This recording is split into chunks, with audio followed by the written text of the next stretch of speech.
일본은 오늘 북한이 발사한 미사일이 일본을 사정권에 둔 중거리 탄도미사일이라면서 예민한 반응을 보이고 있습니다. 한편 중국 정부는 아직 공식 입장을 내놓지 않고 있습니다.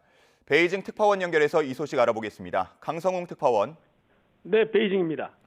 북한이 중거리 미사일을 발사한 것으로 보이는데 중국 정부는 아직 논평이나 반응이 없는 건가요?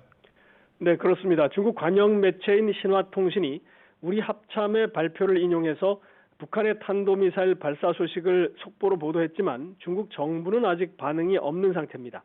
현재 중국 외교부에 관련 입장을 요청해 놓고 기다리는 중인데 조금 전 질문을 접수했다는 답변만 받은 상태입니다.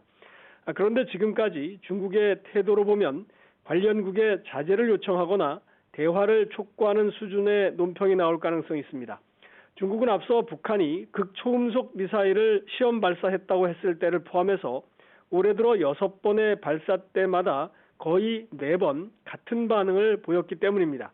더구나 중국은 최근 북미 간 대화가 경색된 책임이 미국에 있다면서 북한의 안보와 경제에 대한 요구에 미국이 먼저 답을 내놔야 한다, 이런 주장을 계속 펴고 있습니다.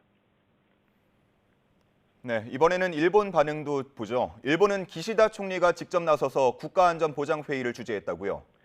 그렇습니다. 교도통신은 기시다 후미오 일본 총리가 주재하는 북한의 미사일 발사 관련 국가안전보장회의가 오늘 개최됐다고 보도했습니다.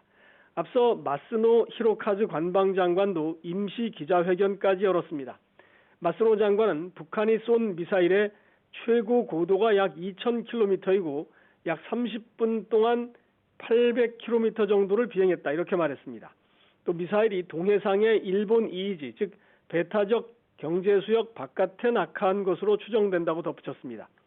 교도통신은 일본 정부 관계자의 말을 인용해서 이번 미사일 발사는 발사 거리를 줄이기 위해서 높은 각도로 쏘아올리는 이른바 고각 발사의 형태로 보인다고 전했습니다. 마스노 관방장관은 두 번째로 한 기자회견에서는 북한 탄도미사일의 최고 고도로 볼 때 중거리 이상 탄도미사일일 가능성도 있다, 이렇게 말했습니다. 마스노 장관은 또 북한의 탄도미사일 발사가 일본과 지역의 평화에 위협이 된다면서 유엔 안보리 결의를 위반한 이번 발사에 대해 북한에 강력 항의했다, 이렇게 덧붙였습니다. 지금까지 베이징에서 YTN 강성웅입니다.